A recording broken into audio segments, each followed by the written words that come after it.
Hey guys, welcome to the Good Net podcast. This is episode 41 with Kari Roe. Super excited to share this content with you. What she does is life transforming, life saving. She's a ketamine assisted therapist, and I really think you're going to love it. Enjoy. Hello, everyone, and welcome to the Good Net podcast. Today I have on the show Kari Roe. Kari's website is wisdominnerhealing.com. She prides herself on not being just another ketamine clinic, but rather a place to go for ketamine assisted therapy. Our clinic is not just a place where you go to get the medicine and take off. There is preparation, full support throughout the journey, and integration available throughout the entire process. Kari became a nurse in 1997 and is trained by the Ketamine Training Center in ketamine assisted psychotherapy, in her TREX licensed psilocybin facilitator program, and has obtained a Naropa University postmaster certification in psychedelic assisted therapy. She's also a MAPS MDMA assisted therapy trained, Fluence psilocybin assisted therapy trained, and has an IPI integrative trauma practitioner certification. She also learned from and was mentored by her birth mother, who was a psychedelic assisted psychotherapist. She's been working in the psychedelic field since 2019, but working with people in non-ordinary states since the 1990s. She's very active with the volunteers and spends much of her time through the Arizona Psychedelic Society and the Southwest Psychedelic Society, and facilitates integration circles and recovery alliance meetings, in addition to public education events related to psychedelics. She's also on the board of directors for a local nonprofit called Billy's Place, which is a grief support program located in Peoria, Arizona, that has a robust school education program to help educators learn how to hold sacred space for their students' grief. The About page on our website goes into more detail on her education, certifications, and accomplishments that informs people on just how perfect she is to be doing this incredible, life-altering, life-saving work. I highly recommend reading through this extensive list on our website. If you are at the end of your rope, sick and tired of being sick and tired, feeling hopeless, seem to be endlessly looping in self-destructive behaviors, or caught up in an impossible addiction, check out our website, book a call with her, or reach out to her and book a session for ketamine assisted therapy with Kari. Kari, welcome to the show. Thank you. I'm really excited to dive deep into what you're currently doing, but if we could, I'd like to go back in time and sort of unravel your childhood, teenage years, all the formative years, and sort of ask questions along the way to figure out what led you to this path. Yeah. So it's a long story. I think, like most humans, I have lived a whole life of things. I'm not super young anymore, so um, I'll try and keep it within a realm of suitable time, All right. just for the sake of a podcast. It starts before I was even born. I was adopted. My birth mom was 15 when she got pregnant for me, or pregnant with me. And back then, when young women got pregnant, it was very common for them to be shipped off somewhere else, have the baby be given up for adoption, and then they are dropped back into their life as if nothing ever happened. And that was the case for my birth mom. My birth mom was in a LDS or Mormon family, and that church system has its own welfare system. And so I was adopted into what they call LDS social services. And my adopted family were also Mormon. And so that's how they ended up getting me. Because of the age of my birth mom and her story, she did not know my birth father's information. And so when I was put into the LDS social services, there was a lag time before I was allowed to be given to my future adoptive parents. So I spent about 6 weeks in the LDS services foster care as a newborn. And then I was eventually given to my adoptive family. And my adoptive family, my mom, when I say my mom, I mean the family that raised me. If I say Christy, that would be my birth mom, just for kind of making it easy for telling the story. Um, so my mom was told that she could not have more children. She had my older brother, a son, and he is 4 years older than I am.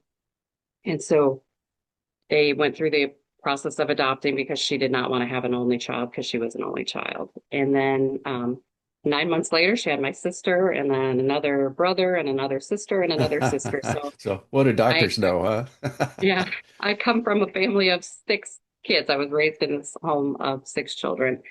Um, and I don't want to say anything bad about the Mormon religion. I'll just say that it gave me a lot of religious trauma, a lot of shame, a lot of guilt. It was very restrictive and um, just something that caused me to feel bad about myself most days. Interesting. Let's Um, pause there for just a second. And for context, I was also brought up in the Mormon church, went on a Mormon mission and all that stuff. So I get exactly where you're coming from and what you're saying and sort of yeah. the life that you did live. And my mother was 15 when she got pregnant with me, and my wife was pregnant at 15 in junior high school. And we have our oldest boy is 37. She's got 3 kids. I've got 3 kids. But I just wanted to sort of make you more comfortable with your past. Uh, yeah, well, that's interesting. What a unique. Well, I give up even thinking that this is unique. This is the universe putting us in places where we're supposed to be. So I find that fascinating. Me too. Let's continue. Okay. And so I'll just say that that premise with the religious upbringing and the not speaking about bodies needing to be covered, you just don't talk about sexual things. That's in the background of my story. When I was around age 3 or 4, and I'll say that I have no memory of anything that I'm going to tell you, no memory Mhm. whatsoever. My beautiful brain pushed this away and kept me safe so that I'm here today with you. When I was about 3 or 4, I was told that my mom walked in on me with some neighbor boys and they were having me perform sexual acts on them. Um, they also happened to be friends of my brothers. And so my abuse started at that age. Very young. And yeah, very young. And unfortunately, nobody ever talked about that. Nobody ever questioned anything.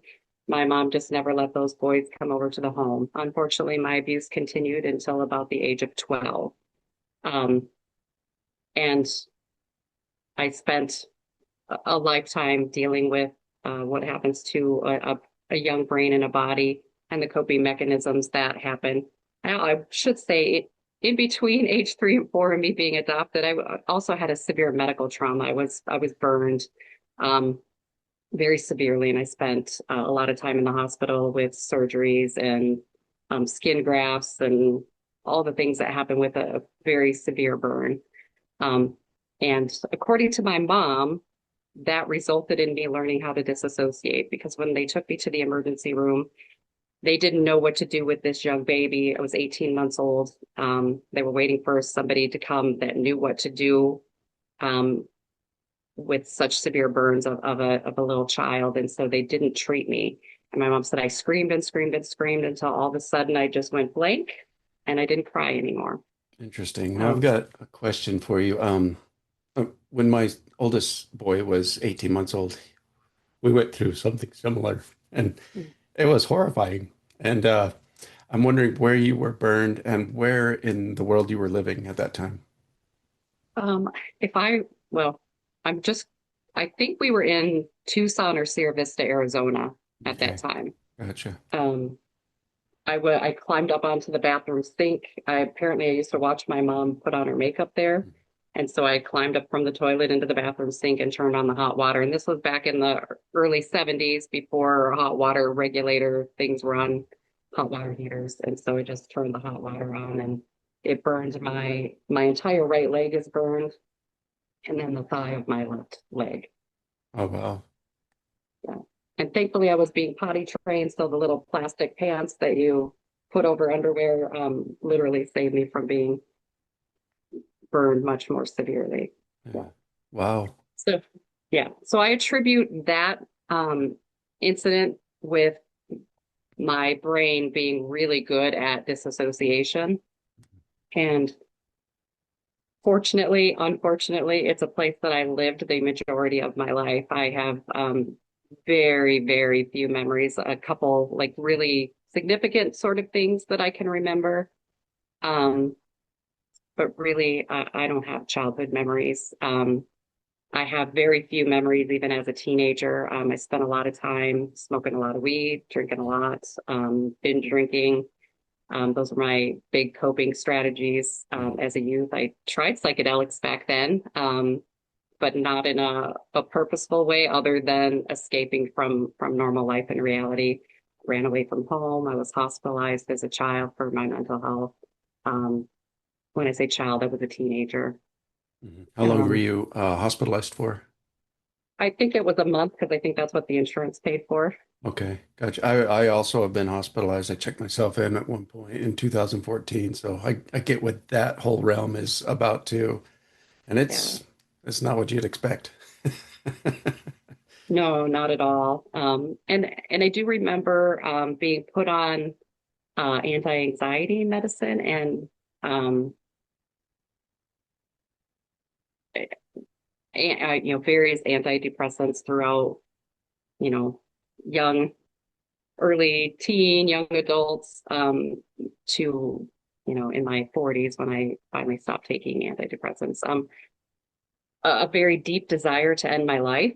I remember really just not caring at all about what happened to me, lots of anger.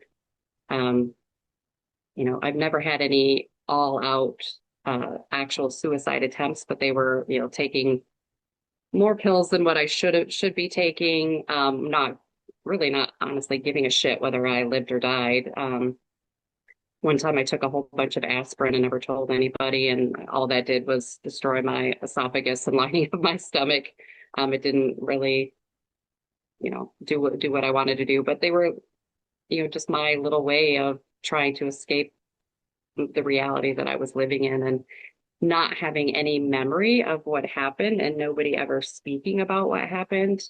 Made me think that I was crazy for a long time. I just thought that something was deeply, deeply wrong with me. And it wasn't until my late 40s, and I should say that I developed an eating disorder. And it got pretty severe in my 40s. And I was doing a lot of damage. I was addicted to diet pills. I had to use those to give myself energy because I didn't eat a lot. Did a lot of triathlons, a lot of running. It wouldn't be abnormal for me to wake up in the morning and run 13 miles before work and then go for a run after work. Um, just as my way to escape from life, I was living this very regimented life.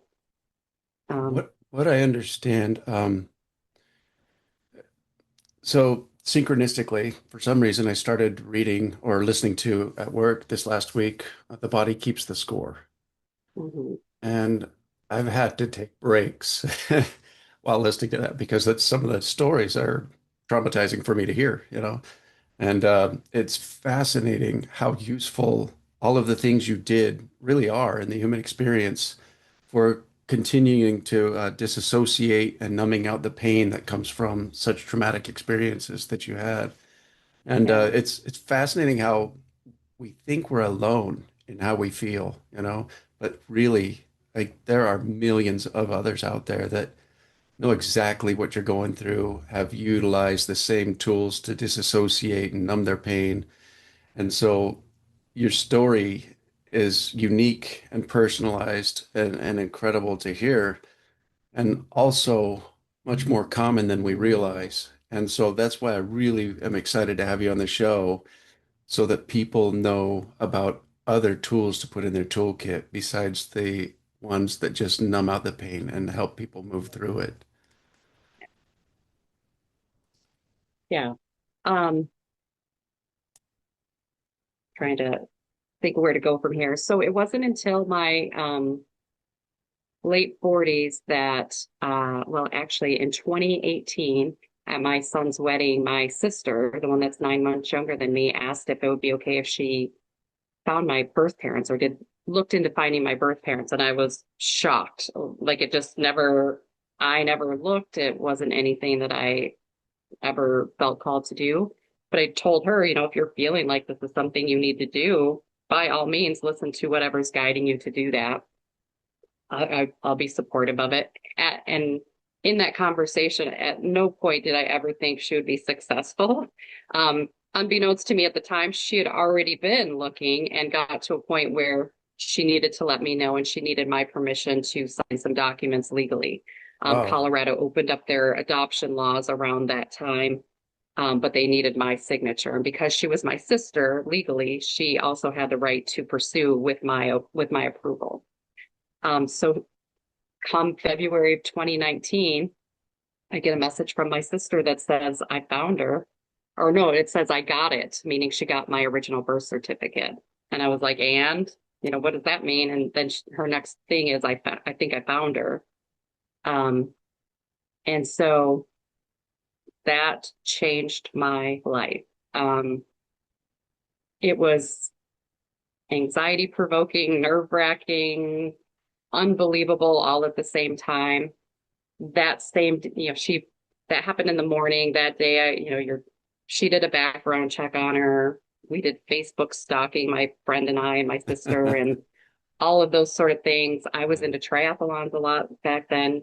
My birth mom was also in triathlons. Like it was just so weird. You're holding the Wow. phone up next to my face to see, do we have similar features, stalking everybody we think like maybe aunts and brothers and that sort of stuff.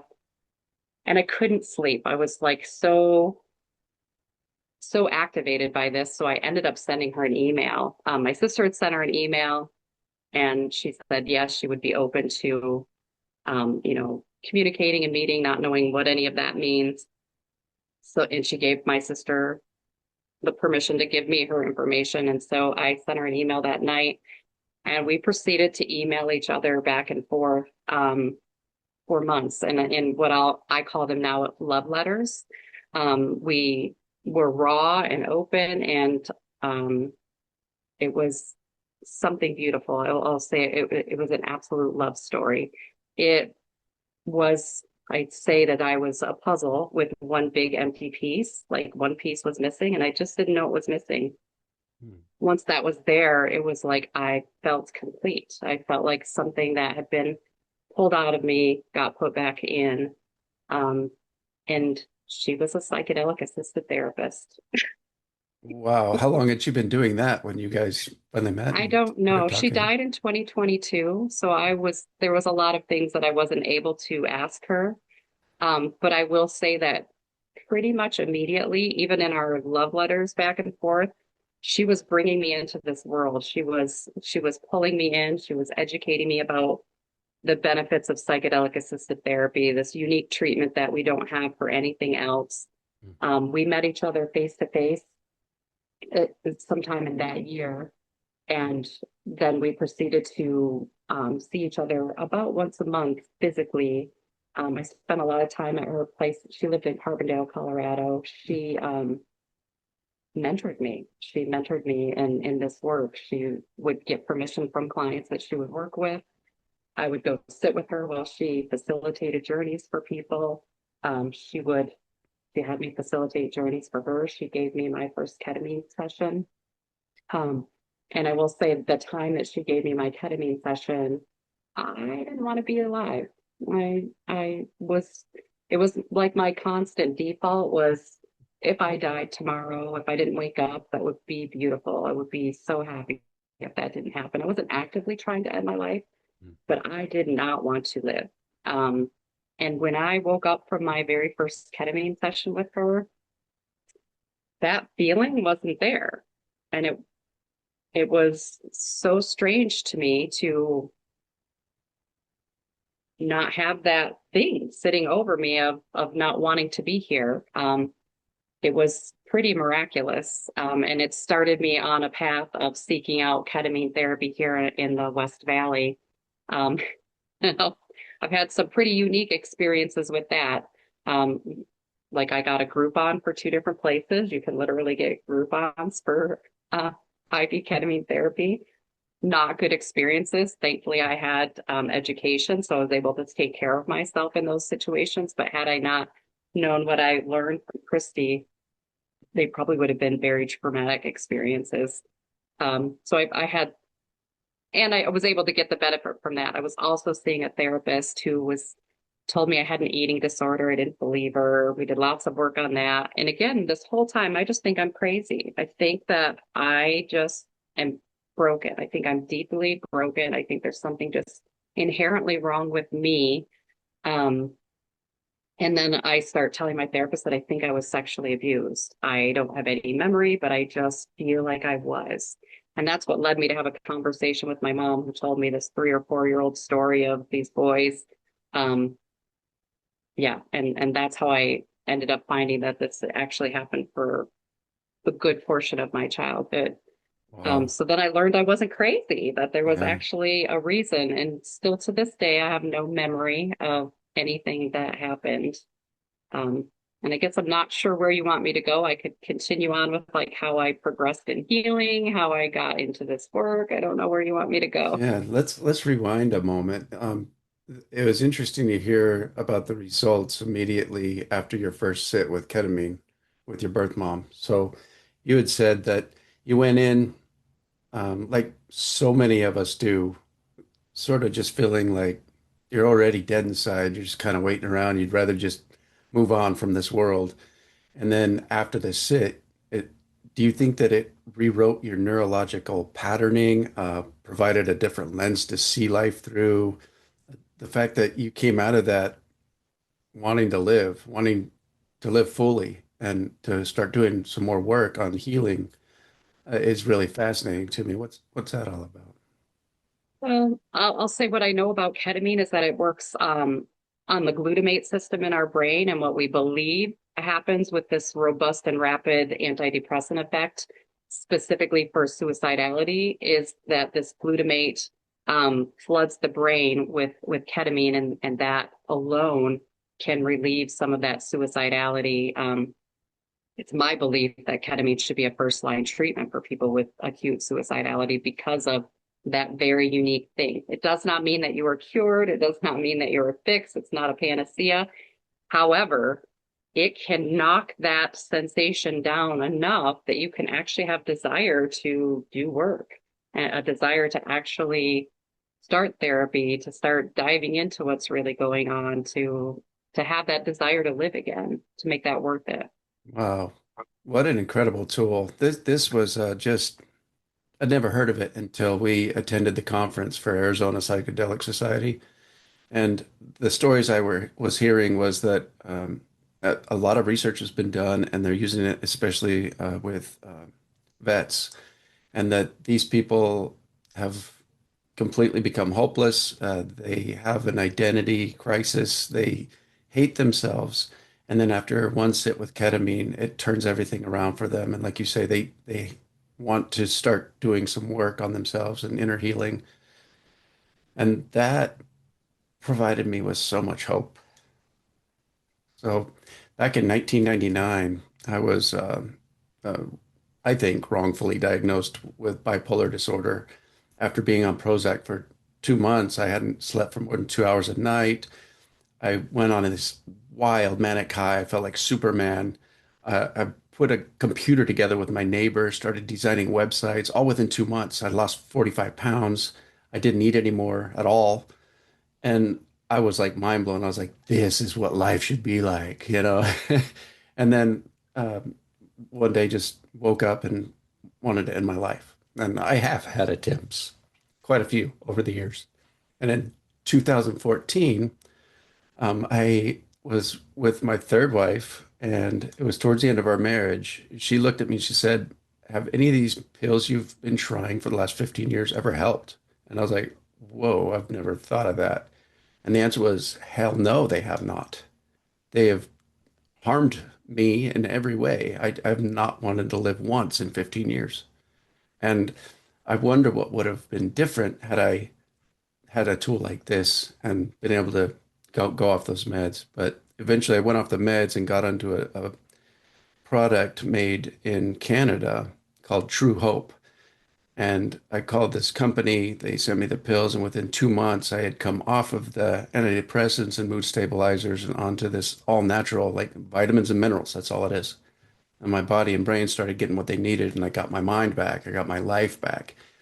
But that was a long process. Ketamine seems like pow, bam, okay, now it's time to do some work. It seems like a much easier way to go about it.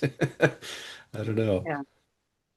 Yeah, I will say for me, it was definitely, it definitely wasn't like a quick process of healing. It was an immediate effect of that not wanting to be here being lifted.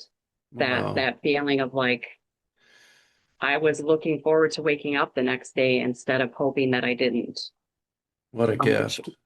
yeah, and for any of us that, well, I'll say for me personally, I can't even describe the shift that feeling of all of a sudden not hating life and actually wanting to wake up again the next day.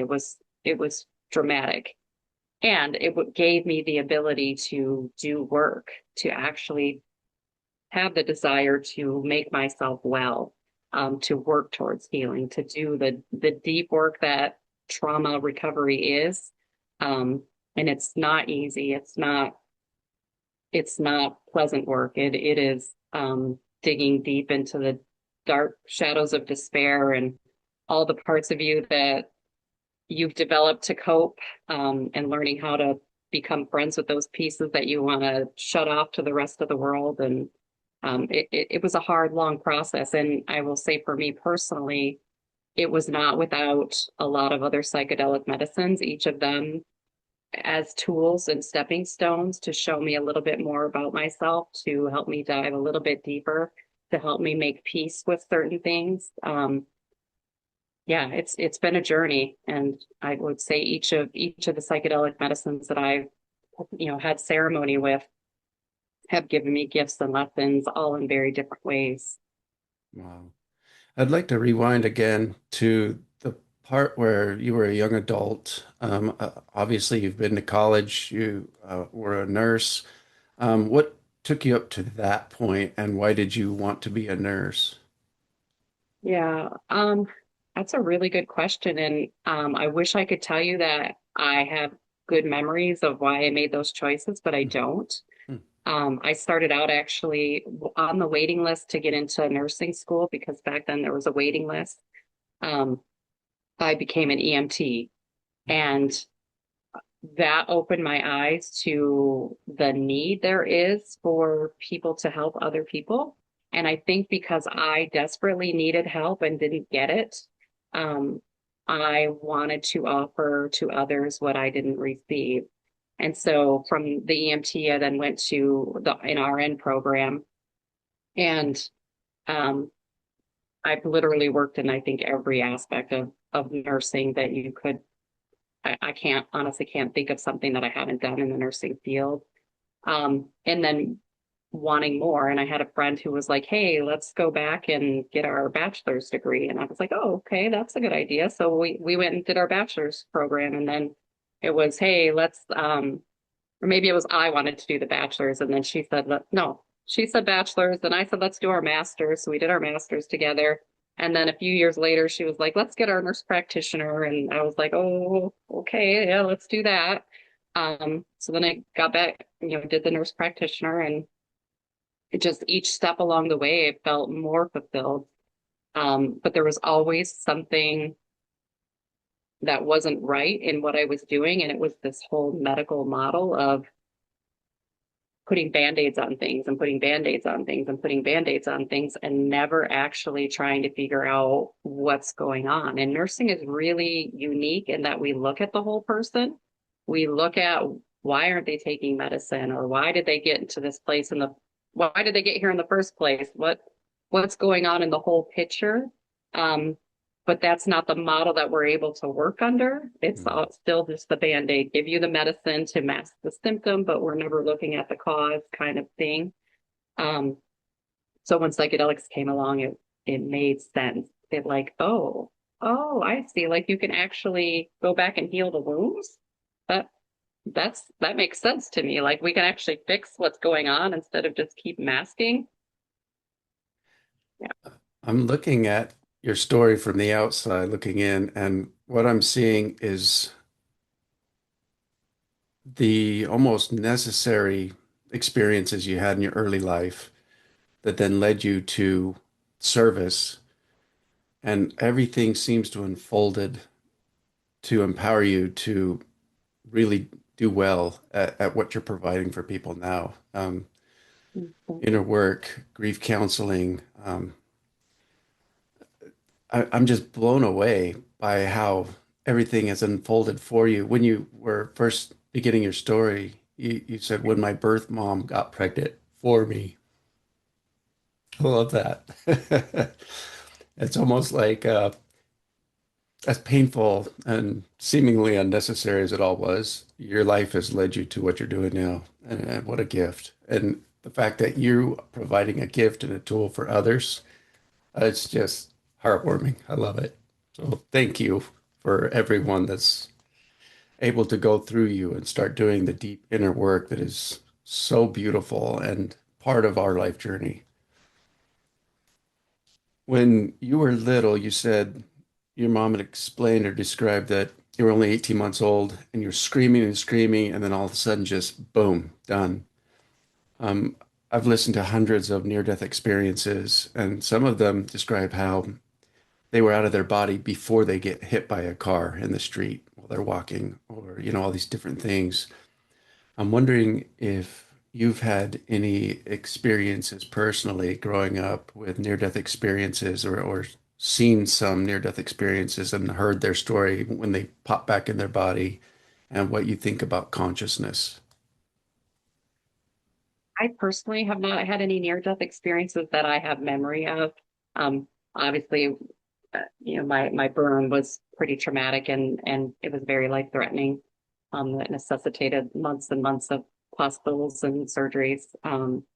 So I imagine there could have been something, but I have no recollection.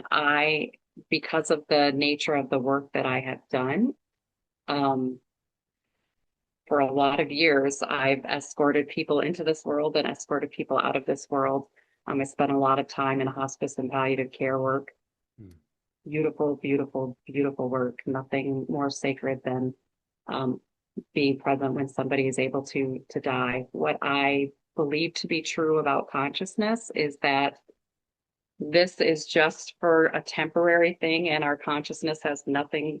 It has something to do with our bodies while we're here on Earth, but that our consciousness exists before and after, and that this body is just something. My belief now is that it's a gift, and that we get to experience all of these things. That wasn't always my belief, but it is my belief now. Um, yeah, and that something beyond this will continue. Um, as Christy, my birth mom, would say, Christy will exist when Christy's body is gone. Kari will exist when Kari's body is gone. We just don't know. I can't imagine or describe it, but there will be something far beyond this realm. We definitely share that belief. After hearing all of these near-death experiences and the individual stories and the common themes of the messages they bring back from beyond the veil, I I, I think differently about consciousness for sure. Yeah. Yeah. So how many years did you work in palliative care and Uh, I worked assisting as an people there? RN for many years. I wish I could tell you exactly how many. I don't know. But it was a good chunk of time. And then when I became a nurse practitioner, um, I was away from that work, and then I went back to being a medical provider for hospice and palliative care. Um, Getting to do the work again in a little bit different way, but still also being able to be present with people when they died. And then for no, I was going to say for whatever reason, but it's not for whatever reason. It's my path. I have been present for the death of family members. I was there when Christy, my birth mom, died. I was present when my adoptive father died. He died in my home. I've been present for other family members when they've died. And again, it's is a sacred gift to be able to be present with, the ushering out of this life as we know it. That's a different way to look at death and dying. I know a lot of people are terrified of death and dying, and for you to call it a gift to be there with loved ones and others who are passing is a great way to reframe that truth. Um, Moving forward now, you said you'd done psychedelics, like, but not in a purposeful, intentional way when you were younger. The very first time you did any kind of a psychedelic, was it in 2018 through your birth mom that In was a purposeful? 2019, yeah, in 19. 2019. Okay, and then here we are now and at the end of 2025. And can you walk us through how that progressed and the education you got and why, up to what you're doing now with all of this? Yeah, so Christy, my birth mom, she got me into the Ketamine Training Center program. Um, and that happened um, before she died.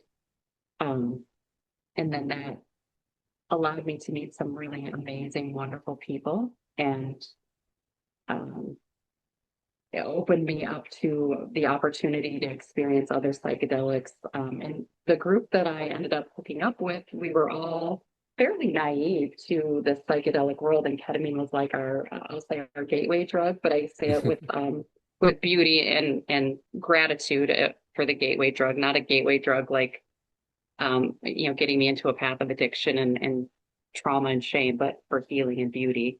Um, so as a group, we decided to try some low dose mushrooms.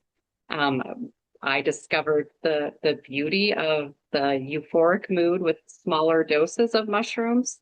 And I also discovered that mushrooms and I have a relationship of work and healing. And so my experience of being out with others in a kind of a more recreational setting is not all right for me and mushrooms. Mhm. Mushrooms like to take me to do some work.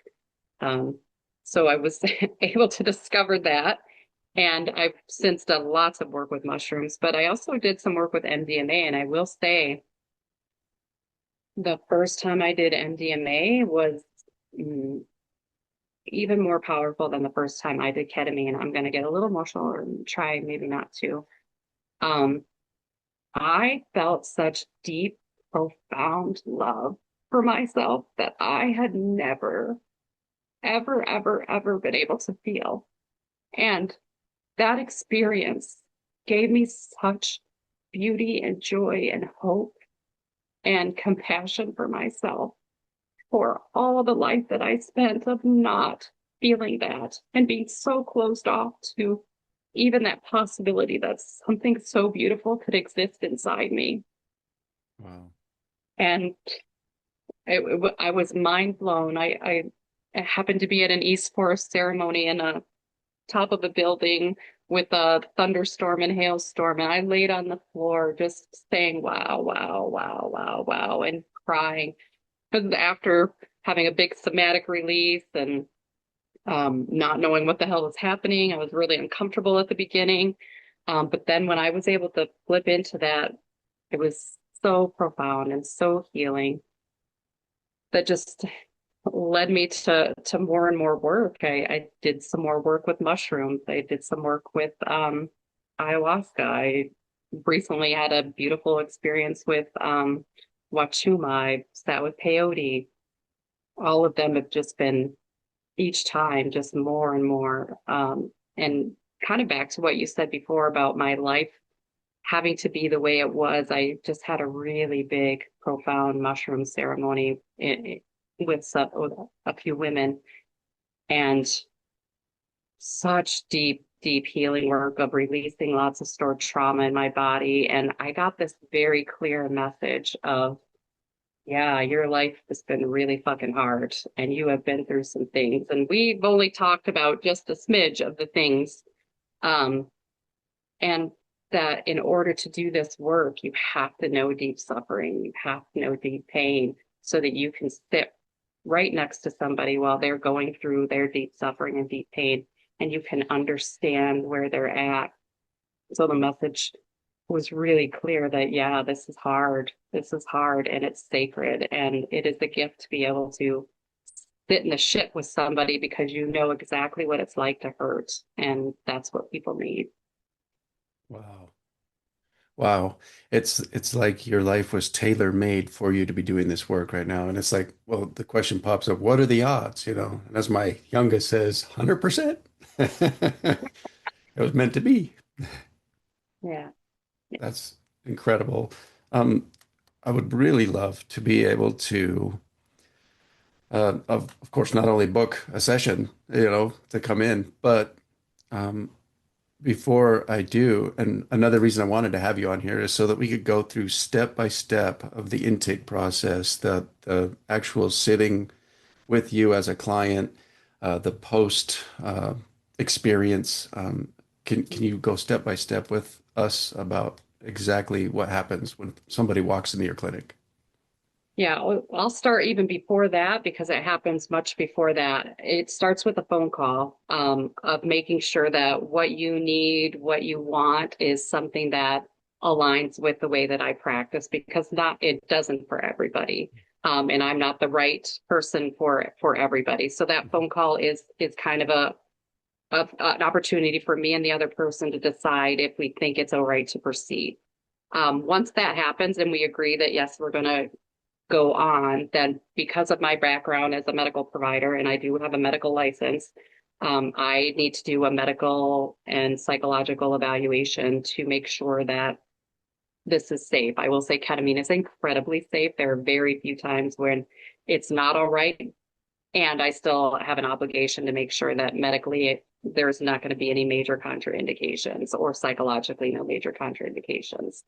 Once we complete that step, I will say I like to work with sublingual ketamine. It's not a favorite of most people, but I have a lot of reasons why I like to do it. I also offer intramuscular ketamine, but I am a sucker and a lover of the sublingual.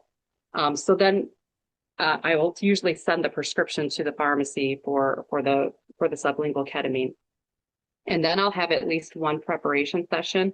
I will say there are times that I don't hit the one, and that would be because somebody's struggling and they need to get in right away. And my schedule wise, I'm not able to, have a separate preparation session. But that medical intake session, I do a lot of preparation. And I'll spend as much time as I need to at the beginning of your session preparing you and making sure you're ready for what to expect. So we have the preparation session, and then on the day of, um, you come in. I'm in my I have this weird background, so I was going to show you. I'm in my office right now, but it's like a living room. It's not a medical office. I have some zero gravity recliners. It's not a medical setting. It's more home like. You come Nice. in, we do like some talking about what your intentions are, and I also send you homework from that medical evaluation of ways to prepare for this, ways to come up with intentions, ways to integrate what you might learn in your life afterwards. So there's a lot of intentionality, a lot of repeating information so that it sticks. So then we'll come in, we'll do like a little grounding exercise, making sure your nervous system is regulated. We've now met each other a couple of times, so it's not the first time that you've met somebody. I provide headphones. I provide an eye mask. I provide a journal. Um, and we just spend some time talking about, what your hopes are, what you're wanting to get out of the session. And then you'll put the medicine in your mouth. If we're doing sublingual, the purpose of that is it gets you in your body. You have to be present in your body because you have to hold your saliva in your mouth for 15 minutes without swallowing it. It's difficult. It's not easy. You are working with the medicine, and the medicine's going to give you a gift when you get to do that. And during that 15 minutes, I want you meditating on why you're here, what your hopes are. The purpose that you're here. At the end of the 15 minutes, they give you a little cup to spit out what you held in your mouth. You lay back and you go on your journey. I am here in the room. And for some people, I'm just sitting here and they don't need me at all. For some people, going into that journey is overwhelming. and they need some support. They might need somebody to help talk them through allowing the release and the surrender of the process. Sometimes people have big memories that come up, big emotions that come up, and they just need somebody to hold their hand or to put a hand on their shoulder. Um, and there is a whole consenting process about touch and safety touch, and so that it's all very trauma informed and the person gets to lead and decide what happens.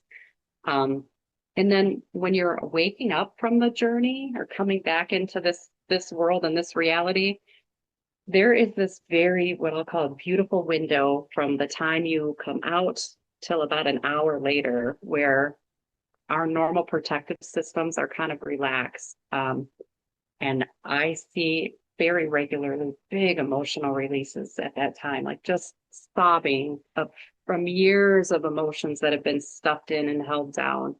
Um, big, big things happen, or you're just able to talk about things that you haven't talked about for a long time, and just have somebody to witness that and be part of that and hear your story is so, in my mind, very therapeutic.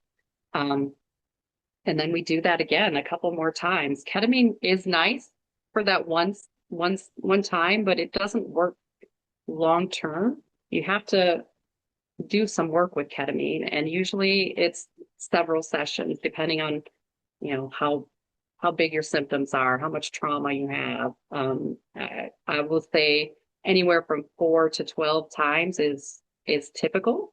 And I would say there isn't really a typical. A lot of people see benefit, a lot of benefit around that 4 to 6 mark. But if you have a lot of trauma, 6 is not enough. And I love to work in conjunction with therapists who are open to psychedelic experiences, because there could be a lot of good material that can come out in my office that you can then take to your therapist's office and really dive deeper and do a lot more work with it. And then once we do however many sessions we've decided, one final, what I'll call like a capstone integration session, where we sort of pull it all together and make sure that you have resources for going forward. I don't typically see people over and over and over and over. Occasionally I have some people that come in for like maintenance. Some people do find that their mood might start tanking 3 to 6 months down the road, and they just need what we call a control alt delete, to kind of remind themselves, hey, I don't need to fall back into those old patterns again. So I do have some people do that, but I don't see people long term forever. I just don't. This Not sounds not like, the way I work. yeah, I love that because you aren't putting a band-aid on someone's trauma, or just empowering them with some kind of a lifelong tool to sort of disassociate from the work that's necessary for them to really truly heal within. Yeah, It's like a cure. It's a fix. It's not just some lifelong blah, like I know yeah, lithium was for me. yeah. You brought up the word integration. Can you describe what integration is and what that's about and how to do it?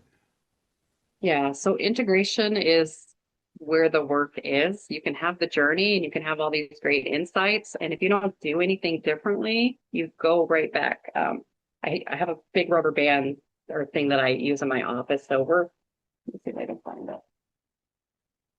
I don't know if you can see it. This is Yeah. us. This is our normal everyday life. We can have this big, expansive psychedelic experience, and it's great. This is our journey. And then if we don't do anything, we go right back to where we were. Mhm. And so integration is the work of keeping us stretched, keeping us open, keeping us working on that path to make changes. So there's a lot of talk about default mode network and neuroplasticity and making new pathways in our brain. And so we have the ability to do that with these psychedelic medicines. But if we don't actually do the work of building a new pathway, of changing the way we behave and act, we reinforce our old patterns and behaviors. So integration is actually learning how to do new things, doing things differently, showing up for ourselves differently, taking the beautiful nuggets of knowledge and the feeling of expansion and love and whatever you get from your journey, and implementing that in your life and reinforcing those patterns versus, yeah, it was great, beautiful, and then I didn't do anything differently and I go back to my old ways. I love that analogy. That's a great explanation. I didn't ever have any kind of a psychedelic experience until my mid 40s, and it was microdosing with psilocybin. And on about the fourth day, I decided, oh, it's time. Didn't know how or why. First time, didn't have any idea what I was doing, but I got some binaural beats in the headphones, covered my eyes, and had this incredible day-long uh, journey. And had many visions and messages come to me. And the message on repeat was no criticism, no judgment, let go and let Mm. be. And it was the first time that I didn't identify as this body, as this personality, as this character I'm playing in this life. And that was really an expansive awareness that came through that journey. And I'd love to transition into the topic of identity, particularly how we self-identify and our inner voice and what we tell ourselves growing up and what we can embody and become while still living this human existence. Can you speak to that topic? Yeah, there's so much to say, Peter. Let's So say it much to all. say. I love Yeah. it. Well, I'll say as somebody who struggled with an eating disorder, yes, it was a great escape and it was a form of distraction and disassociation. And also it was something that our society is so difficult on people of this outward shell, this outward appearance, and it really has nothing to do with who we are as humans. It has nothing to do with who we are as humans. And being able to move away from that. For me, unfortunately, it took um, developing heart failure from years of abusing my body with an eating disorder and stimulants for me to be able to break free from that eating disorder and be able to heal that connection that this vessel, it does not define my worth. Um, it is it's a thing that brought me here. It's a thing that gets me into this realm to be able to sit with people and hold people and hug and just be present. But it's not me. It my consciousness, my heart, that my soul is me. I don't know if I'm even coming close to answering your question, but that's Wow, what's coming to mind with that. that's incredible. How has your inner narrative and landscape changed from when you were, say, a teenager and young adult to where you're at now? What kinds of things did you tell yourself then? And after the work you've done, what do you now tell yourself about the you that you are? I again, I go back to I don't have a ton of memory about what I told myself. I just don't, other than I had this innate feeling of not enoughness, of never being enough, never good enough, never skinny enough, never strong enough, never smart enough. The enoughs were, I could never get there. Um, what I know now today is that I was born enough. I will always be enough. And that I don't have to do a damn thing to be enough, that I'm inherently worthy. And that's big. I That's love big. that. That's everything. I- Yeah. I've got a tattoo on my wrist that says I am enough. Marissa Peer.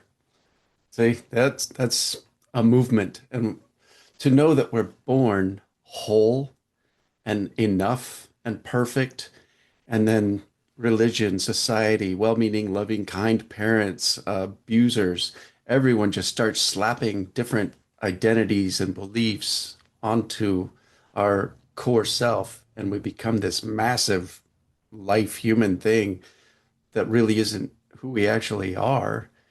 And then later in life, if we make it that long, and hopefully everyone has the opportunity to then start peeling back all those layers to their original pure form, is such a great opportunity. And that's why I love the whole psychedelic community, all the many, many stories that come uh, about healing from extreme trauma and being able to re-identify the self not as just this imperfect, broken human, but as an ever expanding consciousness and light and love. It's just so telling of the importance of this work. And it baffles my mind, Timothy O'Leary, Ram Dass back in the day, got kicked out of Harvard. Timothy O'Leary went all political and was in prison for the rest of his life in many different countries. And then here Ram Dass is, Richard Alpert, the professor went on a spiritual journey to India and then found a guru that did like literally Jesus-like miracles in modern day, and then passed away in the 70s. And Ram Dass felt so alone and lost and came back and empowered so many people with curiosity, including me. I didn't start listening to Ram Dass till after he passed. I was like, oh, I thought he was like from hundreds of years ago. I didn't know he was like modern day. Yeah. And the curiosity came when I started listening to him in my 40s. And I was very black and white thinking, raised Mormon, very judgmental, very critical, especially towards myself, right? That's what we're kind of trained to do. You're like, I am better than, I've got to prove and perform and act this certain way. And I never learned to just be myself and unbecome everything I thought I had to please others and to be loved and to feel like I was enough. But then through psychedelics, I mean, of all things, is a plant that grows on the earth that is illegal to this day. To I'm kind of mind blown. Why do you think that the government made all these things illegal back then? Just personally. Yeah, well, what we know is that it wasn't ever about the drugs. It was about control. It was about controlling the hippies and more and racism. And so I mean, we know there's documents that prove that those were statements that were made. And of course, we knew they aren't dangerous.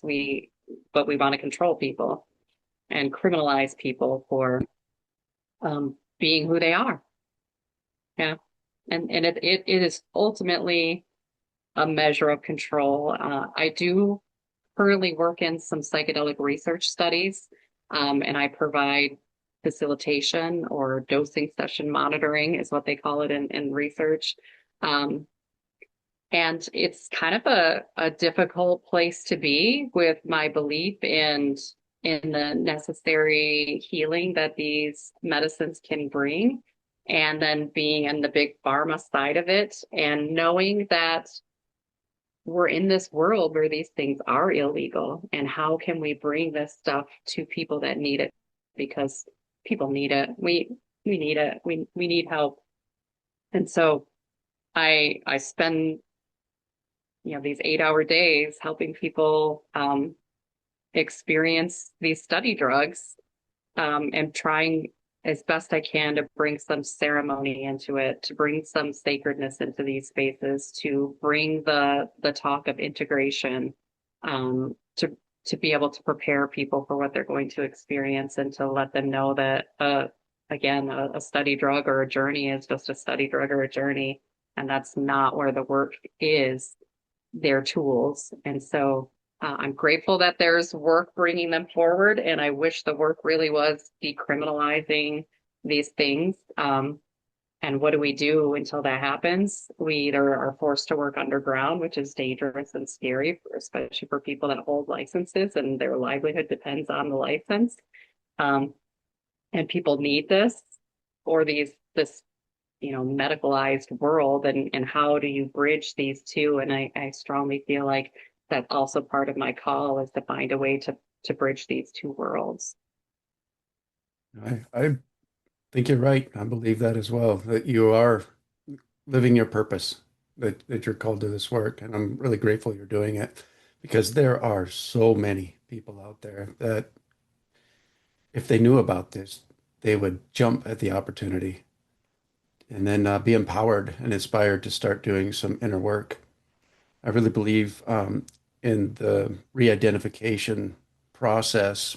Um, it's kind of changed and altered as I've started doing meditation, um, somatic work, yoga, all these different things, cold plunging, workouts, walks, like making my life a meditation instead of just having a 10, 15-minute practice a day. But I started doing a repetitive re-identification process where I'll repeat in my mind like once an hour throughout every day.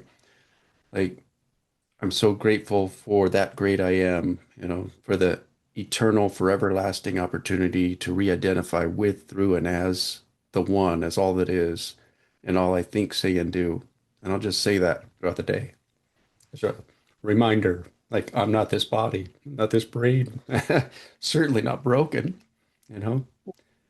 And it's a beautiful opportunity to remember what we truly are as we simultaneously allow our human existence and life to unfold. I think everyone is necessary and important.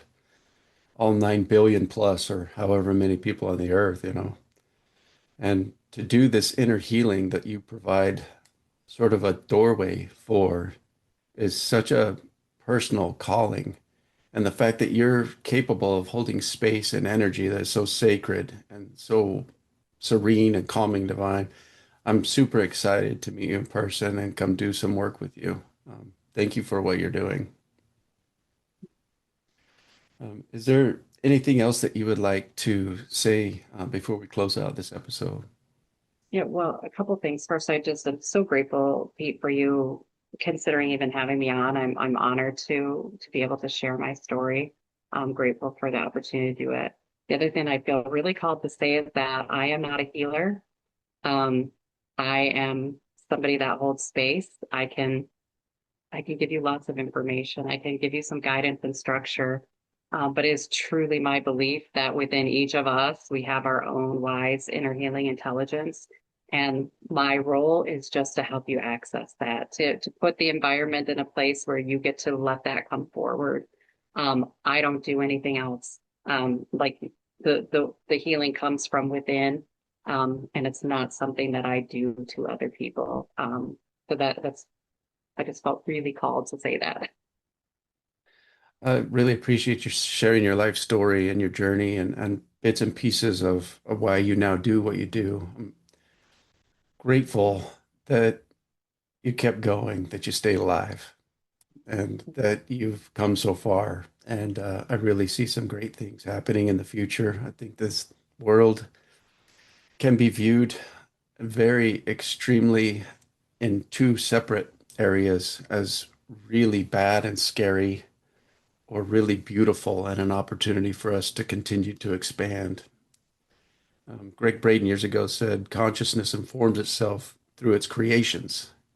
And what are we if not divine creations as individuals, while energetically and vibrationally one? And I'll share a quick crazy story. I was falling asleep one night, not on psychedelics, not on anything. I was just kicking back and I was wide awake still. My eyes were closed and I had a vision. And I was shot out of my body. And immediately I could see everything, all these different universes, our universe, the planet Earth was sitting here, and this massive squid-like or octopus-like being was out in the universe, and it was looking right in my eyes. And it had a little yellow beak, and it was blue, and it had a little grin on one side of its face as if to tell me, look. And I looked at each one of the trillions of tentacles that it had surrounding the planet. And on the end of each tentacle was a living thing, a tree, a dog, a human, all just simultaneously uploading all of this information of sparkly light back into its body, playing. And I thought, that's really crazy. That's weird, right? But it made me think about the word consciousness. That's what came to mind. And I'm like, is that what we are? And it was so fascinating. Before we do close, I would really love if you had any personal stories about people that have come into your clinic, the kind of work they've been able to do, things that they've seen or experienced while in session and after their sessions, just to make people more comfortable with the unexplainable or the so far in their lives unprocessed or unexperienced things that may come up. I facilitated countless numbers, lots of journeys for people. I will say that there is such a wide range of experiences from as mild as just feeling really calm and quiet and at peace. That would be like a mild psychedelic experience that people have, just a break from everyday reality and consciousness, but not really going off into a journey. To people that have been shot into universes and stratospheres and different galaxies and dimensions. Um, I had somebody who told me a story of camping in northern Arizona as a teenager in the back of a car, and had a vision at that time of a line of people holding gas lanterns. And it was a terrifying, like these, like I've either lost my mind or these people are going to come kill us. And in their first journey, had that very same vision come back, only had the message of, we are your guardians walking to protect you. Wow. Um, so just that narrative flip of something that was so disturbing and a nightmare to being something that was so precious, and I've had people go from being completely agnostic and even atheist to being totally believing in something bigger than themselves, whether that's God, universe, spirit, just something more. That actually is kind of a pretty frequent occurrence. And not that that's why any of us do this work, but that's, you know, an experience for people. By and far, especially with ketamine, there isn't a lot of scary stuff that comes up. And most people will wake up from a ketamine journey and be just like, that was weird. That was just really weird. Not a lot of downloads or messages where other psychedelic medicines, there could be scary things, there can be work, there could be clear given messages. With ketamine, it seems to that happens kind of after the journey. I don't know if that answered your question. Oh yeah, that's awesome. Are there any stories that you'd like to share about, like, say, your psychedelic experiences, ayahuasca, psilocybin, anything like that, that have been most useful? Yeah, I'll keep a lot of these PG because again, I have a lot of sexual trauma, so I've had definite visions of that.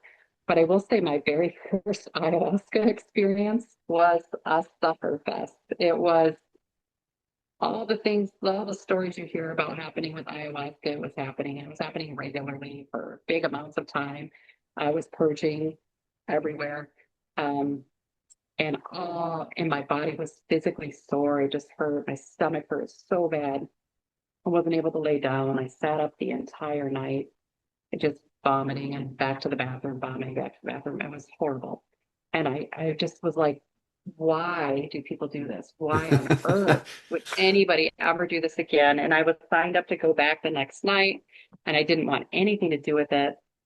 I happened to be staying at the home where it was a Hunikuan tribe where they were staying with the facilitators that brought them there. And they asked me how I was doing and how it was. And I was like, I'm not going back. Like that's just dumb. It was so awful, so absolutely miserable. Like, why would anybody do this?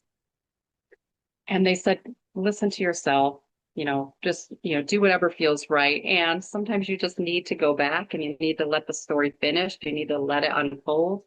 Um, and they literally said, pray for what you want. I prayed for joy, fun, and love. When I went back that second night, all the same shit. I was puking, pooping, all of it. And then I was having like these visions of my trauma happening to me. And at the same time, I was having fun. I was giggling. I was laughing. I was like, oh, this fucking gross, horrible stuff happened to me. And I can have joy at the same time. I can laugh and giggle and have fun with it. And so I got this message of like, you don't have to choose suffering, Carrie. You don't have to choose suffering. Suffering, it's going to be here. It's always going to be here, but you don't have to choose it. You don't have to focus your whole life on it. It can exist at the same time as something else. And while I heard that my whole life, I learned that in therapy, I never felt that. I never experienced it the way I did on ayahuasca. That is fascinating. Almost like it showed you, like, here's your human experience and there's your divine experience. This is what you really are. You can be joy while suffering. That's interesting. What a ass kicker. Literally, yeah. Wow. I've known quite a few people, and I've listened to many podcasts and stories, read books about all these different psychedelic journeys. And it's funny because people are like, "Well, what can I expect?" You know, I have no clue what you're gonna go through, but I'll be here for you while you're doing it, And I Yep. guess that's where you come in. That is exactly it. Exactly it. Wow. Yeah. It's almost like the near-death experiences that I've listened to over the months. I'll listen to three or four or five a day sometimes, while I'm at work. And every single person has such a unique experience. It's just like the Mhm. psychedelic journey. It's unique and personalized for you. You Yeah. see what you need to see, not what you want ever. Mhm. But you get what you need. And I see value in that. Um, Again, I really appreciate you being a guest on the show today. Thank you so much. Well, thank you for having me, Pete. I appreciate it. All right, guys, that wraps up episode 41 of the Good and Ed podcast. As always, I invite you to check out goodinthehead.com. Click on the little menu, explore. It's a lot of fun, a lot of tools that anyone can find useful in their own life transforming personal journey. I really enjoyed this episode, and I hope you did too.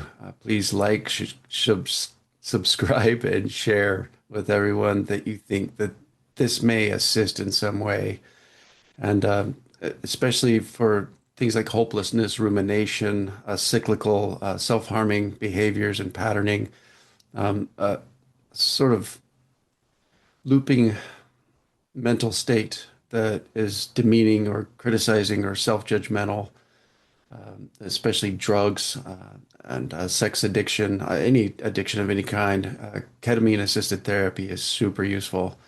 And I hope that this podcast episode will reach those that it will help most. I love you all. Thank you so much for your support.